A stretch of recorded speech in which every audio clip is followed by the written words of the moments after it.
What's up, all you beautiful people, and welcome back to another episode of Strange Happenings. Bub, how we doing? Great. Just had to silence my watch so I don't get any dings during the show. I think we're all silenced up. We're good to go. This is going to be, I think this week we've got some great topics. We're excited about the subjects for this week. In particular, we've got some dingers. We're trying to get more current every week with the articles that we're covering. So we've got some great people around us that are feeding us links, feeding us articles, which has been a huge help. They make their way into the episode notes, and then we kind of pick and choose, and figure out exactly what we want to talk about.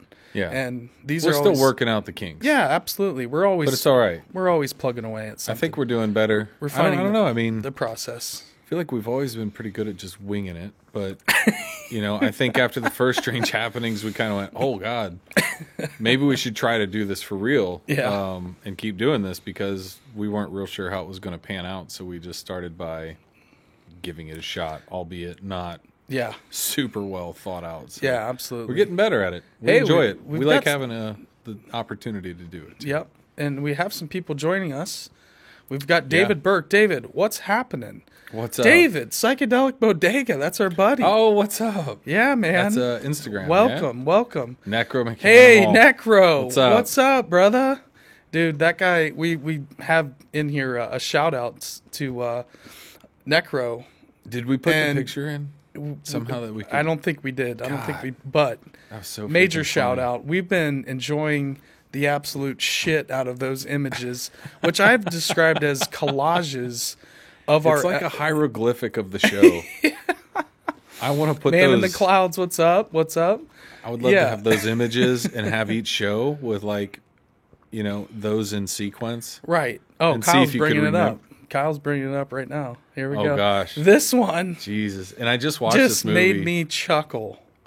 I almost woke my wife up. I was laughing in the middle of the night. My dog woke up. That's when I knew I got to shut it down a little bit. Unbelievable. And then if we could find the one that we covered from Strange Happenings last week, this was absolutely mind-blowing. Atreyu in the Bog of Sadness. Shooting Glenn Close. Shit's so funny. God, man. I was dying. I thought that was great. Yeah, I think they're both great. I love them.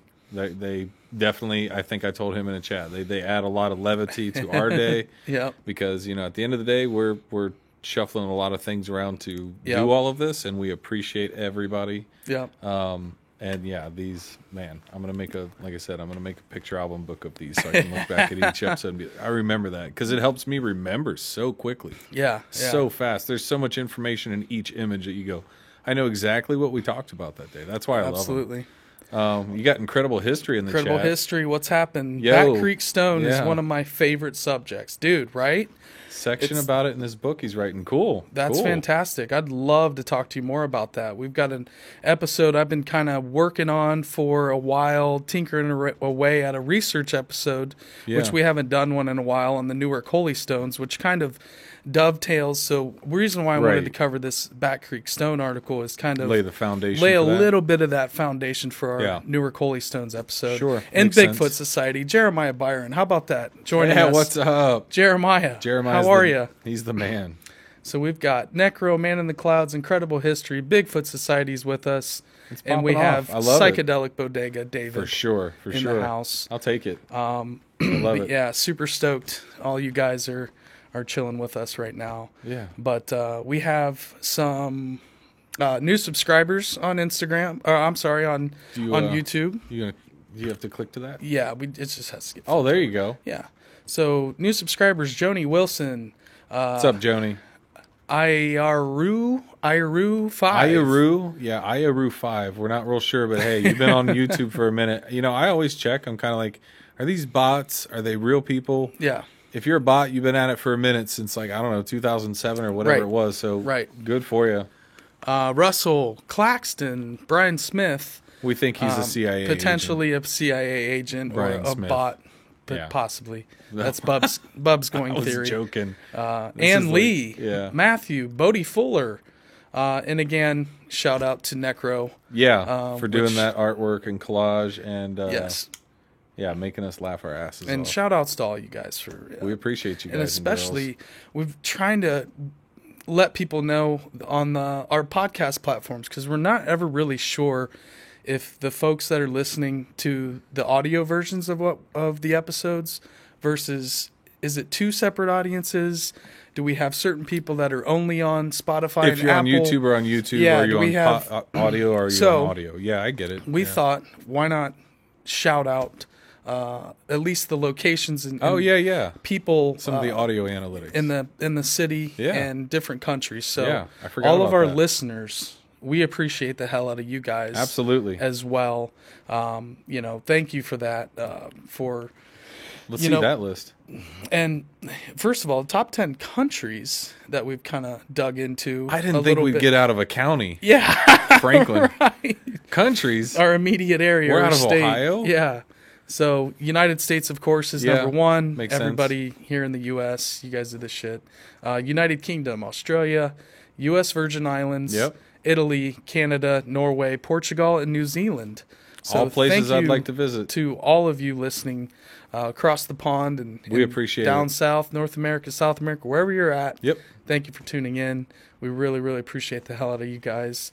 And then the top 10 states in the in the U.S. Right. Ohio, California, New York listeners, North Carolina, Texas, Pennsylvania, Florida, Georgia, Minnesota, and Indiana. So Yeah, we've got a good Midwest. I found 5 states that have listened to none of our podcasts.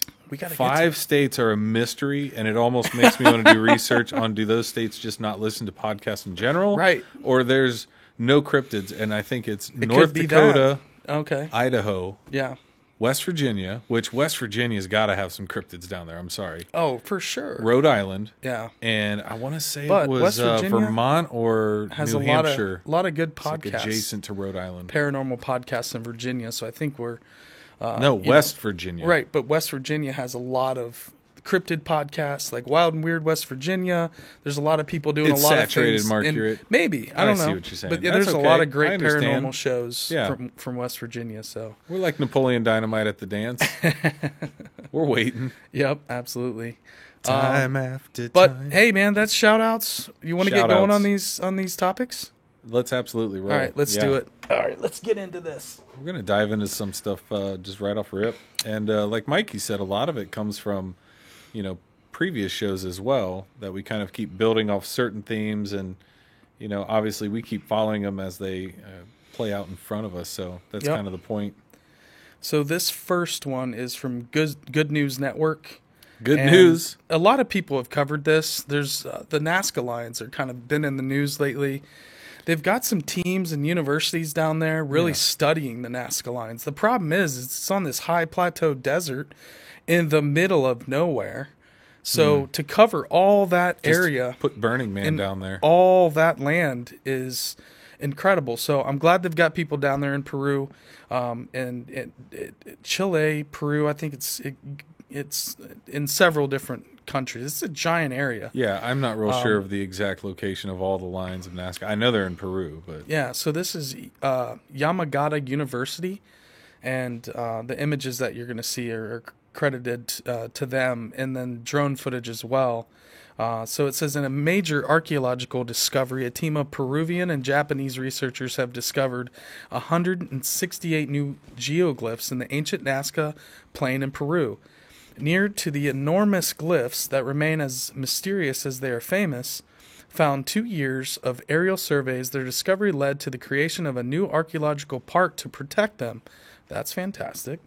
The famous Nazca lines are enormous depictions of humans and animals carved into the ground of a flat plain by ancient peoples. Their monumental scale was only discovered after flight, when a pair of eyes could be high enough to see the whole two-dimensional image.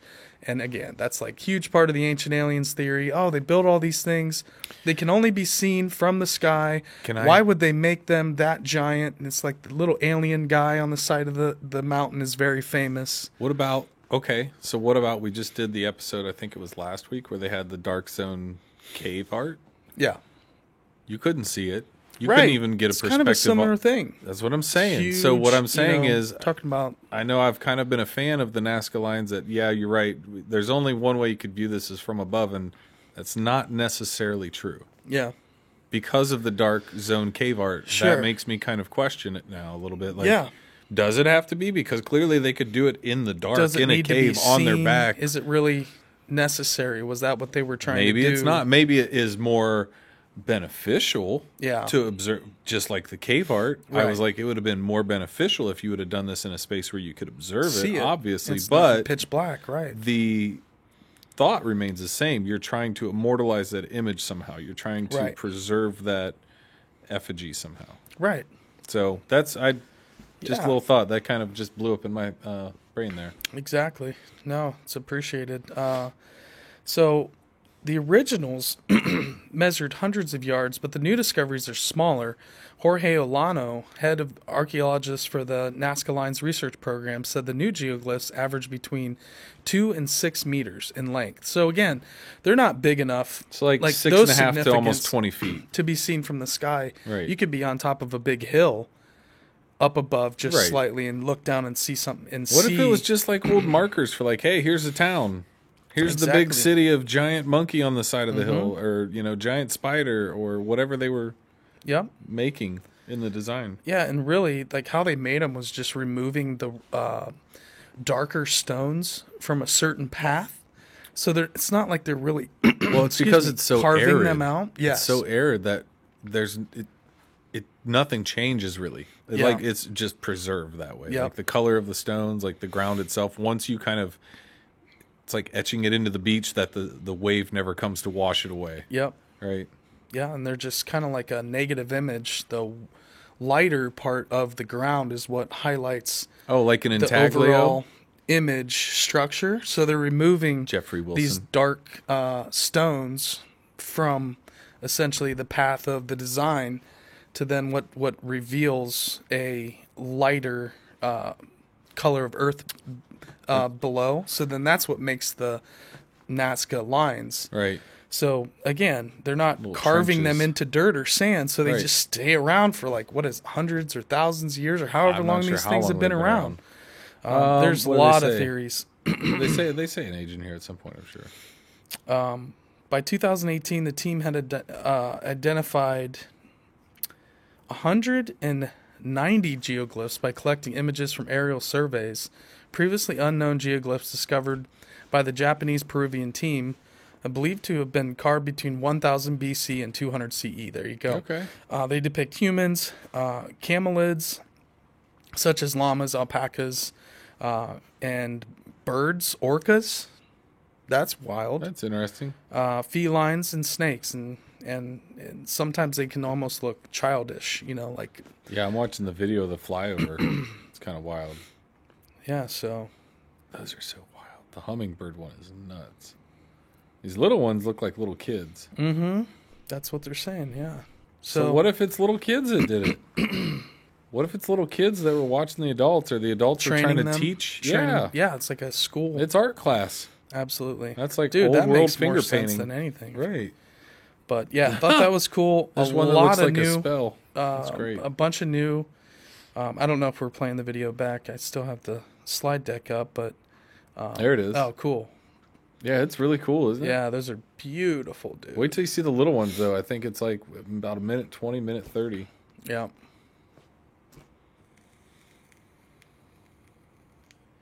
They kind of look like some of those images from, what's the one in Ohio that looks like the little character? Do you know what I'm talking about? Like the Wilson character. What's that one called, Mike? You know what I'm talking about. The Leo petroglyph? That's it. Yeah, we talked about that last week, too. That's what, these look, it looks like a cartoon. Look at that. Oh, that's cool. There's all the alpacas and llamas. Right. That does look like, yep. That's great. I love that. I mean, you see the long hair, almost looks like dreads. You see those in South America. That guy's got a wizard wand. There should be a cartoon about the Nazca lines coming about, and here's the characters already. Mm-hmm. Who said that?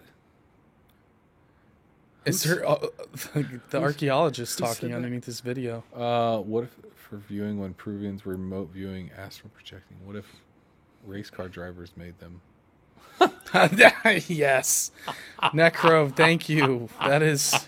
What if race car drivers made the Nazca lines? Oh, that's like, great. The NASCAR lines. Jesus. You know, amazing. God. Unbelievable. I mean, if they were remote viewing them or astral projecting, that's an interesting thought. So maybe they were making these lines for other people that weren't in the area to see them, to know they were there type thing. Yeah, I don't know. That's wild. Yeah, there's no real culture connected to whoever created these. It'd be, how hard is it to figure out? I mean, I'm sure there's stories and oral traditions in that area of, where they come from and things like that. But we'll have to dig deeper on that. But I've never seen these new particular images, and they're really cool. Good stuff. Yeah, I love it. So the next one is this article from Atlas Obscura. Atlas Obscura is kind of a cool website. They did a piece on our friend Jim Bowser here in Ohio from the Temple of Tolerance. Jim Bowser is awesome. We are working on getting him on the show. If anybody's ever heard of Jim Bowser, or the Temple of Tolerance, if you just Google him, his last name is Bowsher. First name Jim, and his house is known for having the Temple of Tolerance in the backyard, which is his own constructed, man-made, built temple. But just dig into it a little bit. His yard is open to the public. You can drive there and walk around it and check it out. He's a super nice guy. He's a walking treasure. Yep, look him up. Bat Creek Stone, Cherokee, North Carolina. So originally, they thought that the Bat Creek Stone was a Cherokee artifact or Cherokee writing. And then, at some point they realized that they were reading it upside down. So they're like, well, this couldn't possibly be Cherokee. And Cyrus Thomas, if you remember, Bub, from our Giants episode, was one of the early guys from the Bureau of Ethnology that was created in the late 1800s. Sounds shady. By John Wesley Powell. And he was the one that kind of got in trouble for going against the grain a little bit. And he was one of the guys that really believed that the Bat Creek Stone initially was legit, in that this was real. I mean, you had the Smithsonian itself on the ground early, as Cyrus Thomas was. They're always there. A part of the Bureau of Ethnology at this point. So Cyrus Thomas excavated the Bat Creek Mound in 1889. They stumbled across a stone with 8 unfamiliar characters. When Thomas saw it, he announced it as, beyond question, letters of the Cherokee alphabet. So the stone was forgotten for around 70 years until an ethnologist named Joseph Mahan was confused by the fact that the letters didn't look like Cherokee. He sent a photo to his friend Cyrus Gordon, who realized that, flipped upside down, the characters looked exactly like Paleo-Hebrew letters.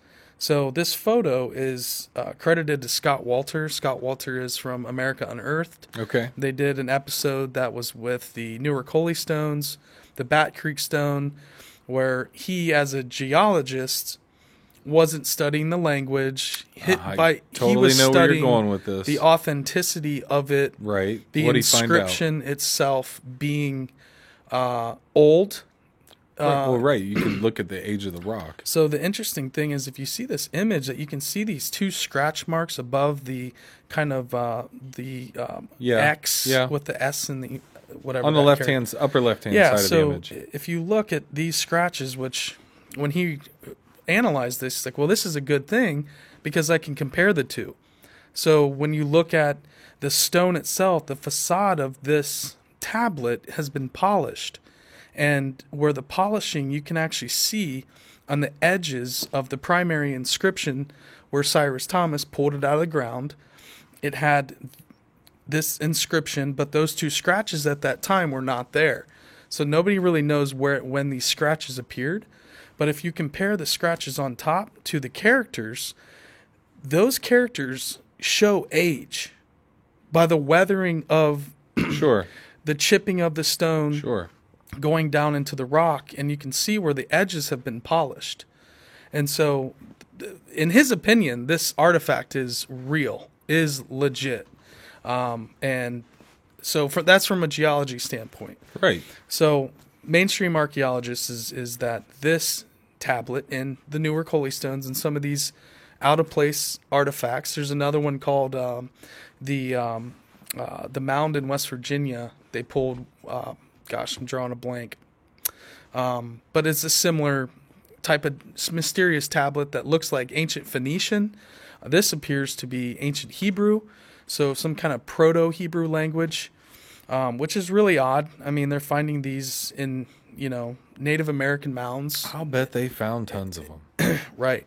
It's just like the ones that, make it out of the movie. Yep. That actually escape the clutches of the knowledge filter. Right. I think so. I mean, I find it difficult to believe that we don't have more. And that's what this article is talking about, is this caused a stir within the scientific community. If true, the word to the left of the comma-shaped word divider meant for Judea. In 1988, Professor J. Huston McCullough reinforced the idea that the tablet showing Hebrew in 1991, Mary Quaz and Robert Mainfort found out that it was likely Emmerich had carved the mark into the stone as it means of job security. If he found the artifact in one of the mounds, that meant he would get more funding to explore more mounds. Is what they're saying, yeah.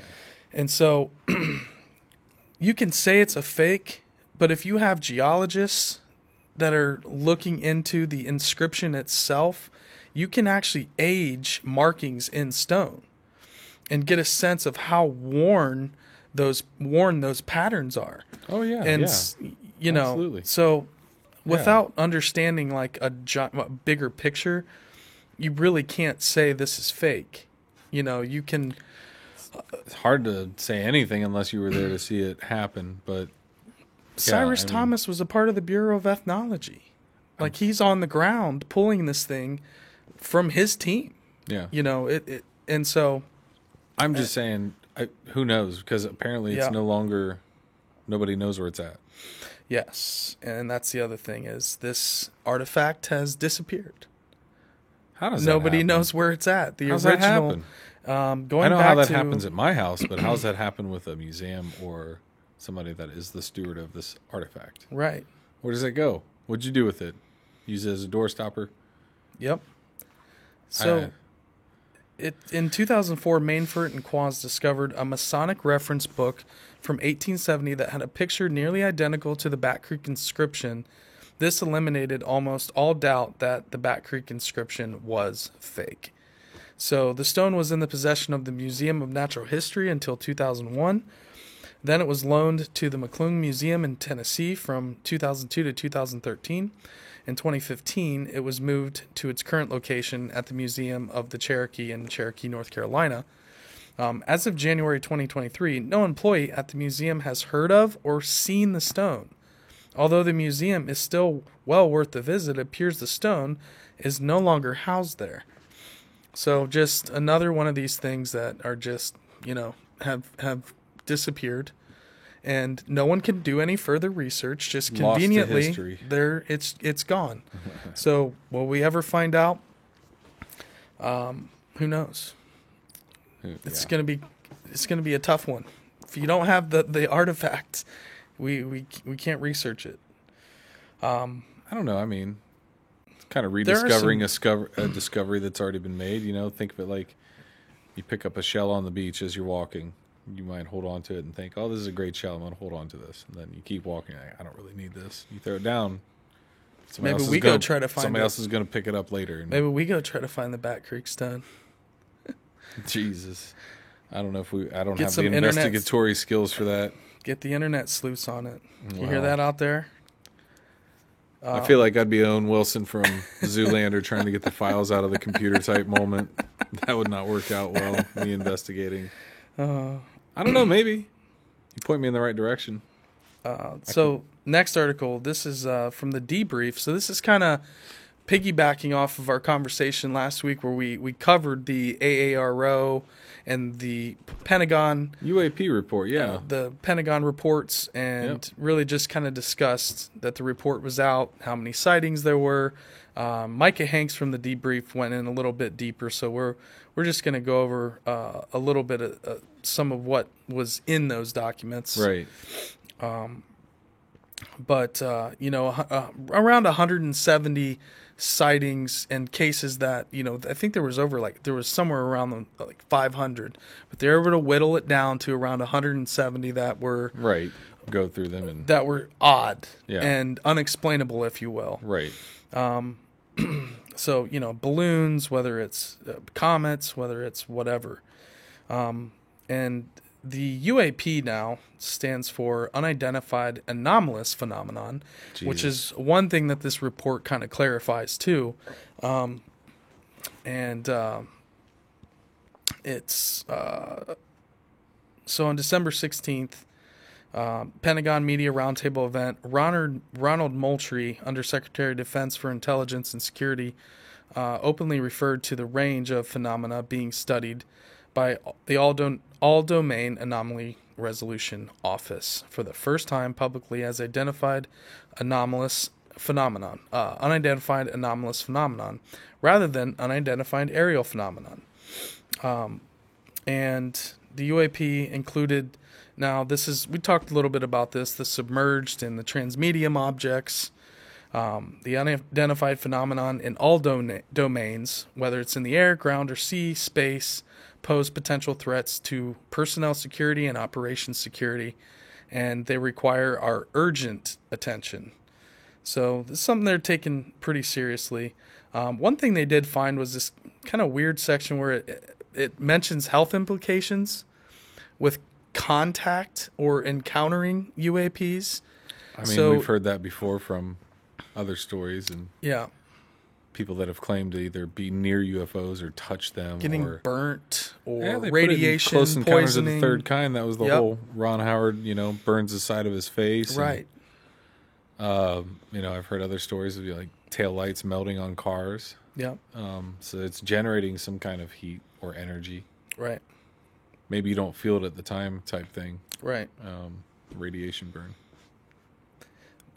They didn't really have any cases where they said this was reported, but just the fact that they mentioned this, I don't think they're willing to come out and talk about, even if they had cases of health issues and people reporting. So that wasn't in there, but that's one of the reasons. Why would they mention it? It's kind of what Micah Hanks is.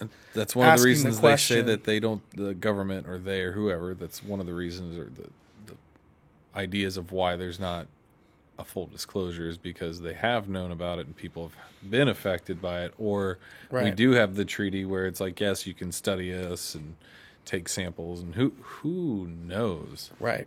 There's a lot there. I mean, there's a lot there. Mm-hmm. I think we're going to find out at some point, though, maybe. Yeah, absolutely. And then it goes on to say, witnesses to these UAP events describe adverse health problems associated with their encounters, which included Air Force personnel associated with the sightings at Suffolk.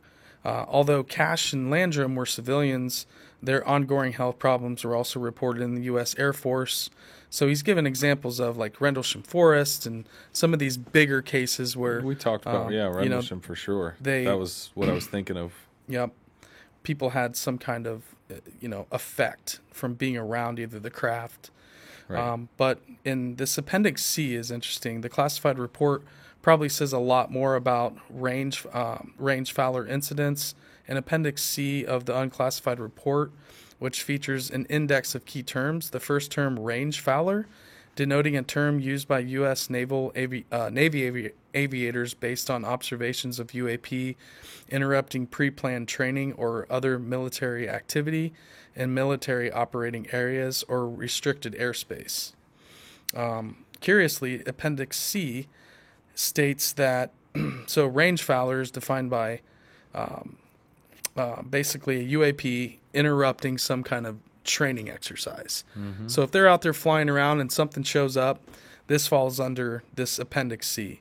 Transmedium objects or devices that are observed to transition between space and the atmosphere, or between the atmosphere and the bodies of water.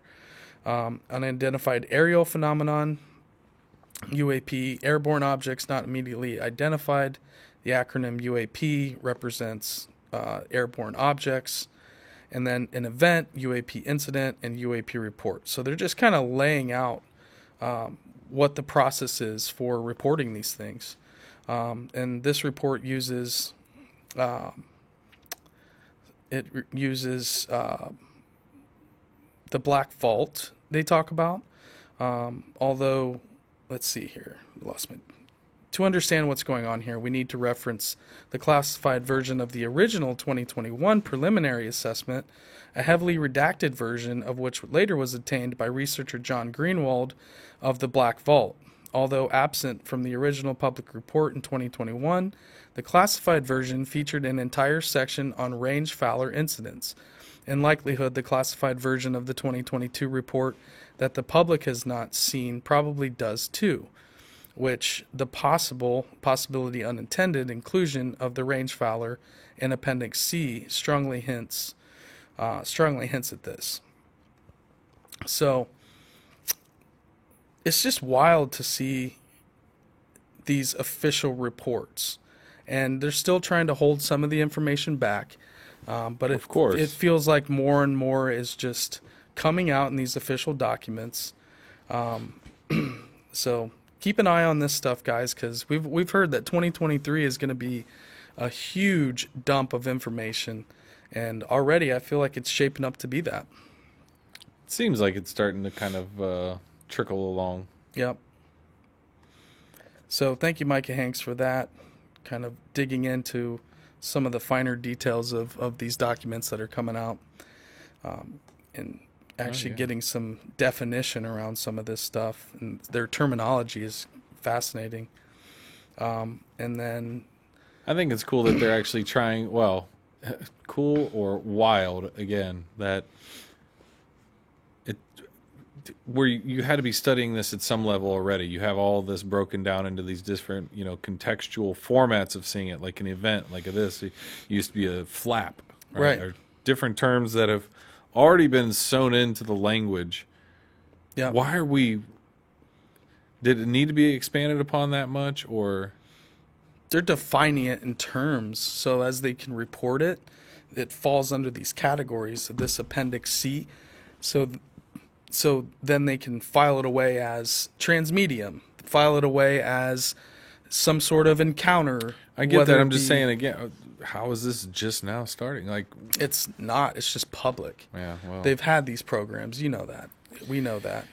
But it's the public is pushing so hard that maybe this is like the outer shell, front-facing organization where they are slowly feeding you things when the much deeper programs are happening, of course. It's like we're saying loud enough finally. The we public know Santa office Claus isn't real. Yeah. Like, we know.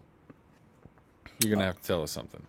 So who knows? Maybe they will. David said there's evidence of Phoenician presence in Massachusetts, too. Coins and inscriptions have been found. I've got a book. Yes, David. Oh, cool. I've heard about this a little bit. Massachusetts has some really strange rune stones, and all over the East Coast, these chambers, stone chambers that are all around the East Coast.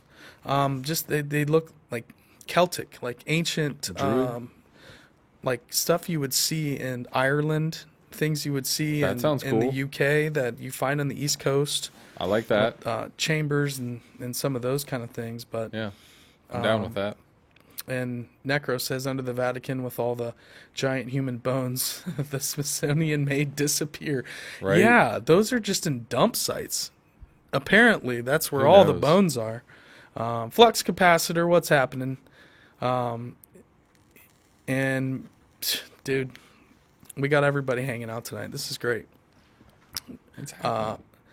Man in the Cloud says they know much more than they say they do. Well, I would agree with that 100%. Yeah. You want to take this next one, bub? Yeah, I think this one's pretty wild. Something is in our airspace. Representative Tim Burchett explains why he's so obsessed with UFOs. Tennessee representative says he thinks the U.S. government is hiding the truth. Have you ever looked up the sky and thought you saw something that looked strange, like a flying saucer maybe? Or perhaps you've pondered the possibility of extraterrestrial life? Whether you believe in unidentified flying objects visiting Earth, the number of UFO reports is increasing. As we said in the last article, 171 of which the U.S. government says remain uncharacterized and unattributed and may have demonstrated unusual flight characteristics or performance capabilities that require further analysis. So this U.S. Representative Tim Burchett said he doesn't harbor doubts. He calls them a national security concern and believes the federal government has been hiding the truth about UFOs since the 1940s. I love this guy. He's going hard at it. You know, and that's maybe what we need is somebody with a little bit. We'll see. We'll see how this plays out. It generally doesn't go well for the person trying to pull the genie out of the bottle. Or in past times, yep. Open Pandora's box for the gift charm bracelet inside there. Right.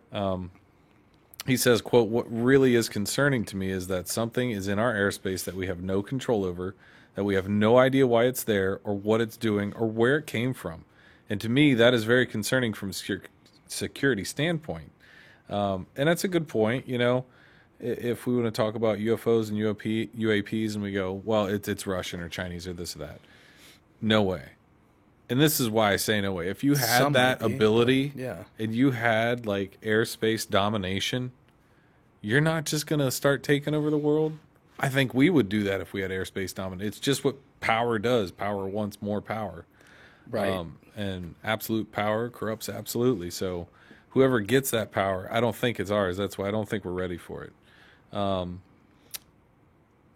This is an interesting section of it. It says how military pilots persuaded Tim Burchett that UFOs exist. And Burchett said he has been speaking out about UFOs after the Office of the Director of National Intelligence released its 2022 report confirming it has investigated 510 total cases of unidentified anomalous phenomena, or UAP, as they are called now, rather than UFOs.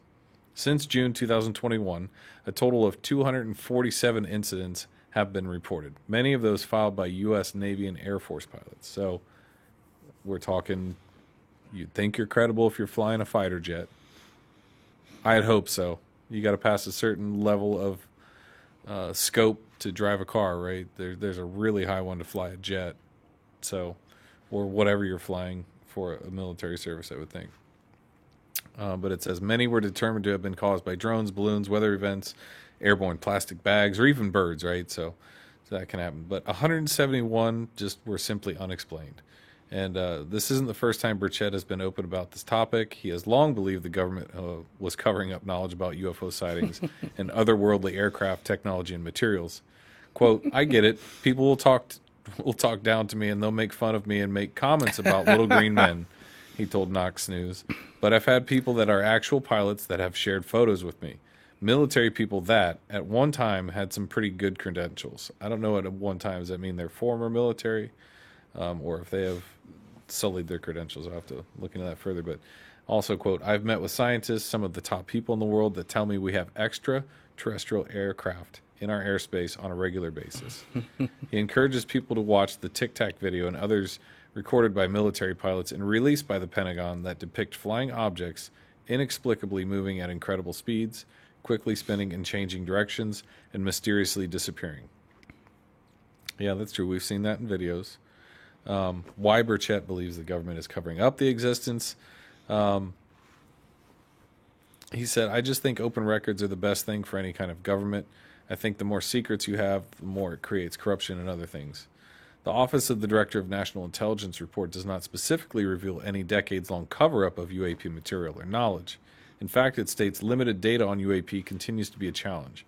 However, it does acknowledge that UAP present a hazard to flight safety and pose a threat from adversaries, presumably earthly or beyond.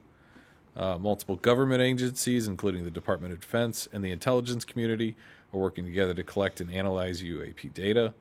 Quote, "We are confident that continued multi-agency cooperative UAP prosecution Activities will likely result in greater awareness of objects in air across space and maritime domains in the future. But he doesn't put much stock in these claims. He said he shared with Knox News that he's been told by trusted people with knowledge that the government has evidence of extraterrestrial material, but has continued to publicly deny its existence. Remember? Maybe people have been harmed if they can't come out and say they know. What do we need? We just need E.T. to land and be like, it's going to be he said, they said, extraterrestrial beef. Right. They'll be like, they knew we were here. And the government will be like, no, we didn't.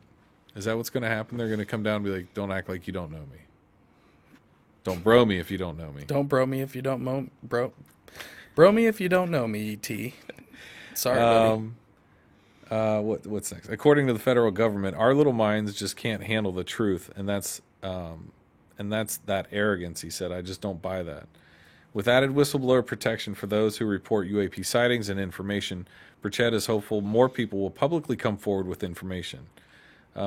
He's also made appearances on History Channel's Ancient Aliens and does caution against fake reports. So he's not saying everything is a UFO. Again, this is the whole, you got to be balanced about it. But he said, and this is a great quote, knowledge is good. Ancient Aliens can sensationalize the issues. For him, what really matters is scientific analysis and reports from experienced military pilots and personnel who have had security clearances and access to government information. I think it's going to shock people about the vastness of our universe. You really honestly think we're the best that God can do? That's his quote. Yeah. That's pretty strong. Hey, Tim, we got your back, man. That's great. Stay strong. He's a big advocate. Tim Burchett, stay strong, brother. You see something? We've got your back. Call MUFON. This guy's out there, man. That's good. We need like 10 more of these guys. He's got some fire. Yeah, I love it. He's like, the evidence is there. I've talked to all these people, these pilots. They probably behind closed doors have shown him, hey, check this out. This hasn't even been released to the public. How do we if get you're that one of those moving guys, along, right? Yeah, hey, we just need Tim to talk to fellow congressmen and senators. Right. And, I think the Congress and Senate starts putting more and more and more pressure on these black op programs that probably 100% are all running without our knowledge. Oh, yeah. And we just start give them the credit card more and say, more disclosure. Spend it on whatever you want. Don't tell us about it. It's not just us calling for disclosure. It's Representative Tim Burchett and his colleague, and they're expanding the need for Congress and to talk about this more. And to put this it goes in the back public. to the whole days of Kennedy and Eisenhower and the military-industrial complex and kind of the unchecked growth right. of those Kennedy's sectors speech. just growing like weeds. Yep, and, yep. Compartmentalized enough, nobody knows it even exists. Yep. I mean, we'll have to do a whole episode on DUMBs, deep underground military bases. I saw a video the other day that was mind-boggling. A guy in a full semi-tractor trailer in this underground, blasted out, 70, 80-foot tall ceiling cave. He's like, there's a train that runs through here. Yeah. I'm like, what? What do you mean? Like, because people have always said that's kind of crazy. Oh, you could, the whole Denver International Airport conspiracy and there can't be a train and all this. And we won't go all the way into that. But what I will say, it connects to all the if deep you underground don't bases. think we can drill through the Earth's, layers like we need to and put in underground. There's a whole underground city in Australia that mines opal. The whole city's underground because it's so hot. Mm-hmm. You can't. You could, but it's hot as balls. So they live underground. Sure, it makes sense. Their stores are underground. When you blast out your house, if opal is blasted out in the making of your Flintstones house, guess what? That opal goes towards offsetting the price of the cost of your house. That's wild. That's very wild. It's like a modern day Darren Kuyu. Yeah. And it's in an opal field in Australia. So, having said that. And somebody will find that in 2,000 years ago. Damn. Look at this wild ancient civilization that's underground. Did a flood come? Why were these people underground? There's some catastrophe. There'll be people like Graham Hancock in 2,000 years wondering what was going on in Australia. I mean, because there won't be much left, of that culture to know. Right. Hello, Brian Walters.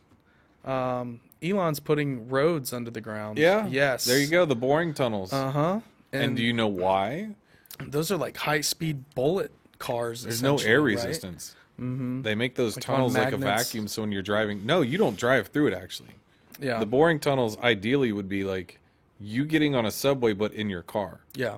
You drive your car down into it, and Right. drive it onto a platform. That platform shoots you off at 200-300 miles an hour. Right. You go from L.A. to San Diego. Yep. Well, not L.A., but you go from San Francisco to San Diego in, say, Yeah. 30 minutes Right. Right. instead of like 12 fucking hours. Right. Sorry, F-bomb. But, jeez. Well, now we got to put Sorry. the Sorry, kids. Earmuffs. What is that on our Captivate? Explicit content. I'm going to need to look That's a little all right. bit more tough and intimidating to warn an explicit label. Yeah, Magneto levitation trains. That's right, Man in the Clouds. That's those. I mean, Yeah, they yeah, have yeah. similar. They're like, you know, they get going with almost like a slingshot, and then once they get moving, those trains, they can just go. Yeah. And without any sort of energy to slow them down, they'll just continue to go. Yeah. And You so need like superconductors to Dude. do that. and I don't know how well that Boring Company's doing, or if don't know. they've got it, because I It know took they Jay were Leno starting. through it at one point. They were starting in L.A., right? So were some of Yeah, the 'cause- Boring outside of L.A. Their test tunnels. They were looking at places that obviously have, traffic concerns LA and would be a traffic good start. jams and good test market. But Yeah. yeah. Anywho, Parental advisory warning. Thank you, Floats. Sorry He's about on that. Johnny on the spot. He called the movie that we were talking about last I week, know. which I already forget what that was. I'm sure with it was Ice-T. something we don't. The Jesus. Survivor. I don't remember. Surviving the game, Yeah, Surviving. Mikey. We talk about a You lot of crack me movies. up. A Massachusetts couple report orb-like object and men in black along street side from 13 days ago. So this is relative, recent. So a Massachusetts witness at Boston reported a bright orb-like object moving upward in the sky, followed by a strange men in black at 2:30 a.m. on December 6th of 22. This comes from the National UFO Reporting Center, or NUFORC. That's great. I love that name. The reporting witness is relating the case for his sister and her boyfriend. So this witness wasn't the actual eyewitness, but kind of secondhand story. So the couple 2 weeks earlier had been surfing the internet and watching videos about astronauts seeing UFOs and other topics like aliens and plane pilots encountering UFOs. So the couple on this night stepped out because the boyfriend wanted to smoke a cigarette. So they were looking up at the moon and talking about how those astronauts in the videos they watched weeks ago really have no reason to lie about UFO sightings and how crazy it must have been for them. Quote, within less than 5 seconds of talking about that out loud, they were peering up in the sky and saw an orb-like bright light that was so bright, the light illuminated their faces as if in the presence of fireworks. So we know what we're talking about there. That's pretty luminous, so you're not mistaking seeing this light, right? I would hope. Fireworks are pretty bold. But the witness said that the object was going upwards in the sky, not in a completely straight path, but was swerving a little and going upwards. There were a few spark-like elements coming from the bottom of the craft, and the craft itself was visible for about 3 seconds before it completely disappeared. Quote, the craft was completely silent and appeared to be pretty close, way too close to be a plane or some type of shooting star. They thought it could have been a comet, but also too close to be that, or a meteor landing on Earth, but it was traveling upward and also disappeared. The witness's sister said the size of it was about the size of a street light from the ground's point of view, but she couldn't make out the shape of the object because it was so bright. So after this happened, the couple goes back inside, not believing or knowing exactly, what they just saw. And after about 45 minutes, the boyfriend wanted another cigarette, which I can understand. I used to smoke cigarettes, so. And as hesitant as they were, they go back outside, right? They go anyways. And they say they're out there for a few minutes. The second time, and a black sedan SUV pulls up across the street, like just out of nowhere, absolutely no sounds. A man in all black came out and opened the trunk of the SUV, turned around and began to stare at them. So let's just pause right there. Whoever this is, you've gotten 2 of the encounters I want to have. Right. So just I don't know if you have a bingo card, but that knocks off a lot for you all at once. Your wish list of encounters. Yeah. I would like to hear about your Sasquatch one, too. I'm not saying I don't believe you. I'm just saying I'm a little bit jealous because I would like to see both of these. But you're sitting there. That's just happened to you, Mike.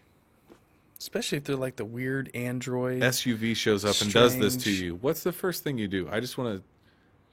This car pulls up. You've just had this experience. It's you and your wife, or you and me. The closest thing I've whoever. seen is unmarked black helicopters flying around in southern Ohio. Okay. In an area that I won't necessarily disclose, but a property that I think has really weird shit going on it. Yeah. And on an afternoon, we absolutely saw black helicopters flying around. Why would they be in the middle of nowhere in eastern Ohio? No tail numbers, nothing. Huh. Military plane too, but like that gunmetal black. Yeah, not like a glossy black. That flat gunmetal flat black, flying around. No tail numbers, and then later that night we see this thing flying again, but it's got its light shining all over the hills, not on anyone's house. Like it's a police helicopter. Maybe there's an escaped convict or something. Jesus, that's scary. But they're not shining on properties. It's just on the hills itself. Yeah. So, closest thing I've come in contact with, black op types. Now, Man in Black. That's a whole different ball game. That's what I'm saying. Because it's always some kind of a weird get into it. Pull up. They're staring at them. Couple could tell he was dressed in black but couldn't make out his face. Within seconds of this, she and her boyfriend noticed 2 other men in black standing at the end of the street, one house down from where they lived, kind of swaying back and forth as if they were trying to make out who or what they were. What they were. That's kind of weird. So right? It seemed as if they were more intrigued by seeing my sister and her boyfriend. My sister described them as also wearing all black attire and couldn't see their faces or even their skin color despite being only one house down from where they were standing. The witness said these men were all blurred out and did not have distinct facial features. Isn't that interesting? The facial features, the physical appearance always comes up with these men in black.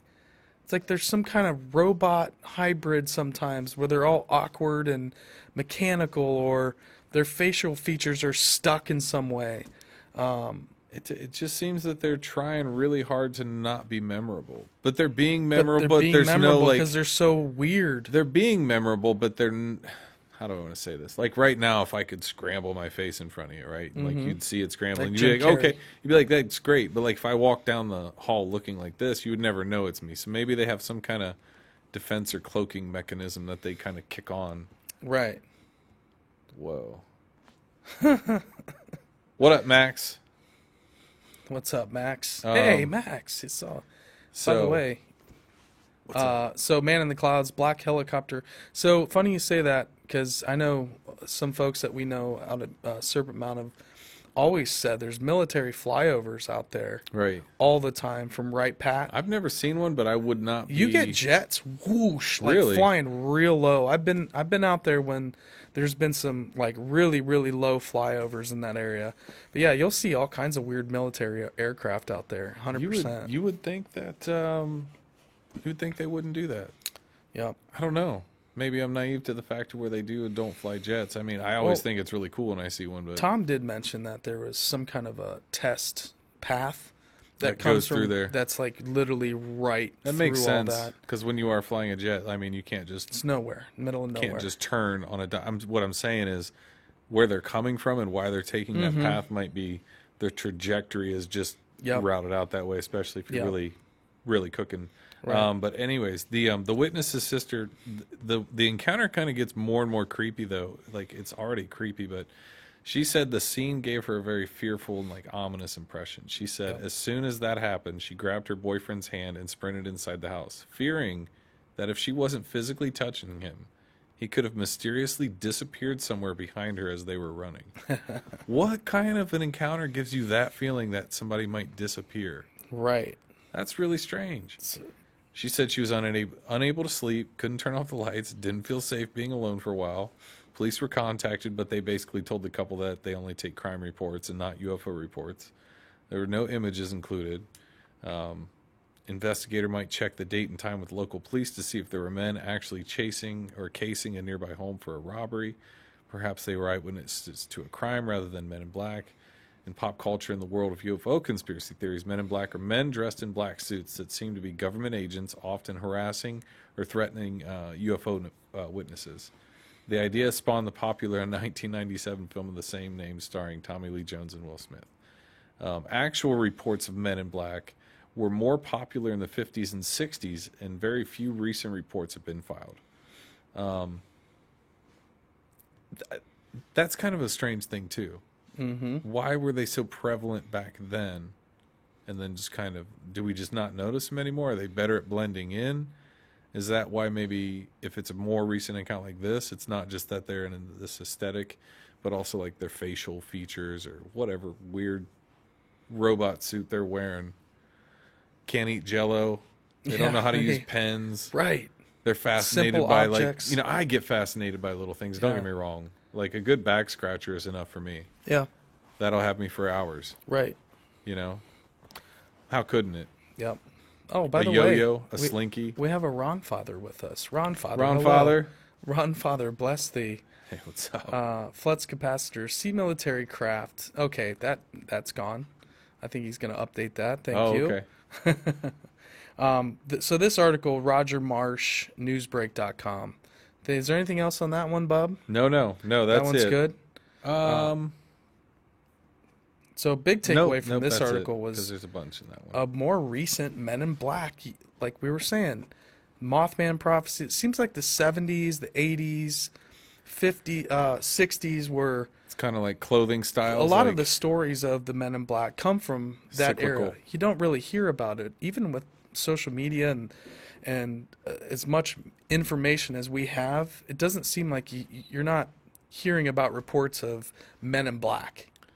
So I thought we needed to cover this. Not a lot. One of the best accounts I've that. ever heard was Dan Aykroyd's. His was pretty good. Right. He's had a personal Men in Black encounter. Yes. That's a yes. really good one. And the only one I've ever seen is the video of them. I think they go into a bank. There's a video, I think it's on YouTube, of Men in Black in the bank. I'll have to check that one out. It's weird. It's definitely strange.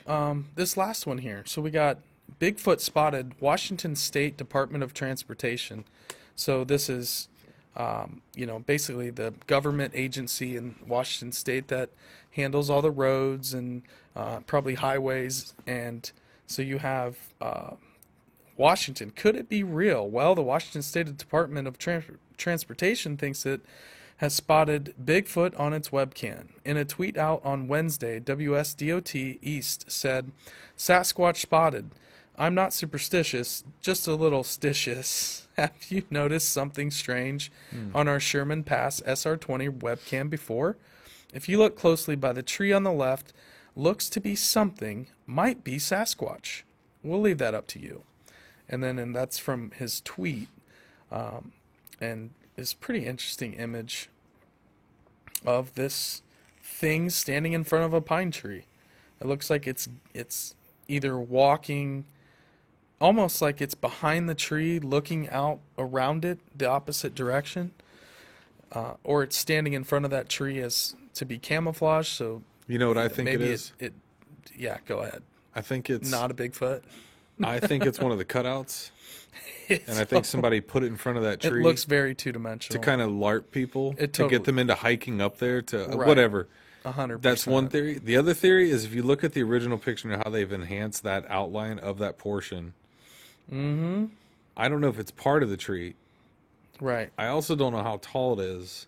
I'm not saying it's not Bigfoot by any means, because I think as more eyes artificially are in the skies and on the Ring doorbells, and yeah, I think every house should have one on the ceiling or the roof pointed up at the sky, and we could record, the entire globe could record from all these positions of the entire night sky all night. We got to catch all the UFOs then. Yeah. You can watch all the movements of the celestial bodies. Like, that would be so sweet. Yep.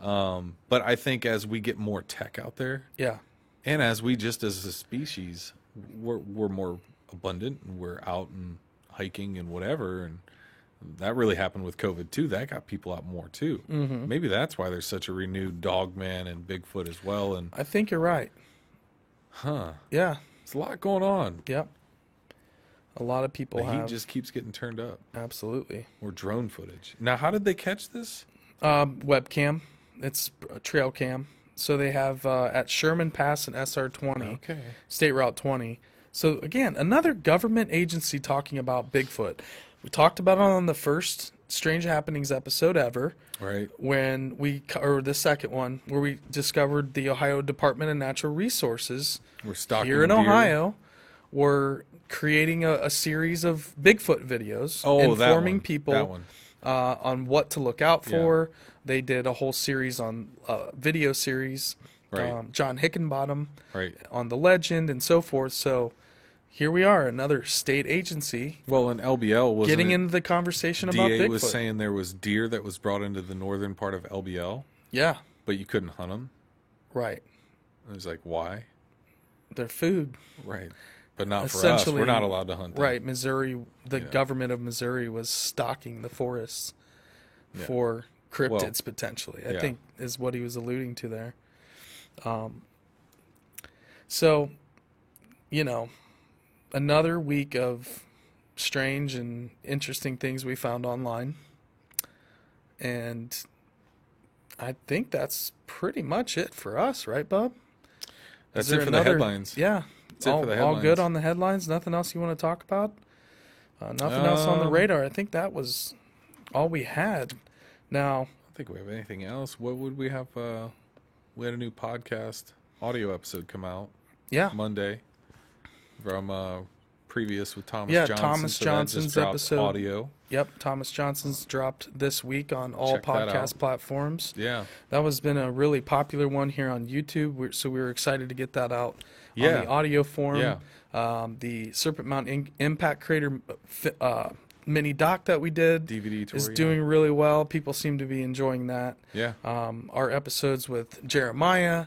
Yeah, and Hollow Bigfoot Sky. Society and Hollow Sky. Right. So we've got all those still need to be released on the audio platforms. Those are coming out. They're up on YouTube, but they next week take a minute. Keep a lookout for our episode with Jeremiah. From Bigfoot Society. That'll be out on Monday. Yep. And we're hoping to get this episode out tomorrow morning. Audio. Yes. So audio. that would be Thursday morning. Yep. But guys, again, the Facebook group is launched. So if you want to head to Facebook, you can search The Strange Road Hitchhikers, and in the search you'll find our group. We will accept you with open arms. We've got a few members in there. Get the conversations going. But we're trying to get the word of mouth rolling. Yep, we need to get some people in there. All of our posts we're kind of funneling into when we're going live. Links for videos and stuff like that. Trying to get some conversations rolling in that Facebook group for Strange Happenings topics, encounters. If you've experienced anything, hit us up. Yep. So Facebook group is a good place to do that. Yep. You can always follow us on Instagram at The Strange Road. My Instagram is at Mikey Leisner. Stoners is at Kyle Stonard. Yep. And Bub's Twitter is at Bub Ranley and at Bub Ranley on Instagram. And Bub is in charge of our Strange Road Twitter account. So I run the Twitter. If you've been getting hit up on Twitter, that's from Strange Road. That's Bub's world, and he's been doing a great job. I've been dipping my toes into Instagram, and I was telling Mikey I need some education on how to do it. We're training Bub. We're training Bub in Instagram. Not something I've done ever. Yeah. So Twitter is my. Yeah, that's my go-to. It's easy. A couple podcast platforms that we are available on now is TuneIn, Radio Republic, and a few others. There's a bunch. Is it in our Captivate link that I put out on Twitter? Yep. Okay, so if you follow me on Twitter, if you need it, our Captivate link will take you to all of these platforms. Yeah, but you can find us always on Apple Podcasts, Spotify, Google.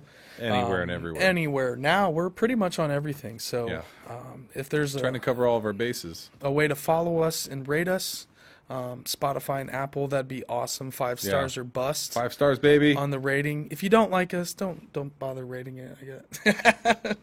But if you love us, rate us 5 stars. And be sure to like, subscribe. Please do. If you like us, if you want to subscribe, that helps you just know when we're doing things like this. So it's not one of those, I didn't know that happened. Or should I say, smash the subscribe button. Yeah. Hit it like one of the old arcade console X-Men or Ninja Turtles fighting games. Right? You remember that? Just smash. Oh, yeah. Just the one I'd always beat you in Tekken. And then you'd be like, all you're doing is hitting buttons. That's all you do. I'm like, no, dude, I'm beating you because you suck and I'm awesome. And you would not take that. That was at our house, though. Yes. Yeah, I had to walk out of the house. Yeah, your brother had always had like the latest Dreamcast, and then he would get Sony 2, like literally every video game system. But I used to whoop you in Tekken. You would get that's so Max's mad. dad. Yes, Max, your dad. We used to play all his video game systems. He still has the best video games. Yeah, he does. He still has Not them. much has changed. I played the Oculus Rift, and I was playing, I was playing the Oculus Quest, whatever it is, and I was playing that football game, and I tried to hand off the ball to the running back in the backfield, and I threw it laterally. Yeah. And then I looked up and I saw the defenders running to come get it, and I took off running in real life, ran into the wall, and the video started cutting out, and I was like, "Oh God, I'm there. Dude, I'm that guy in that video." We would have wars after our freshman basketball games. Or when we played were a lot of played NBA JV, Jam, NFL Blitz, Rampage. NFL Blitz. NFL Blitz would get super duper heated. Broke a chair. The time you broke a chair. I never broke the chair. You, through me, broke the chair.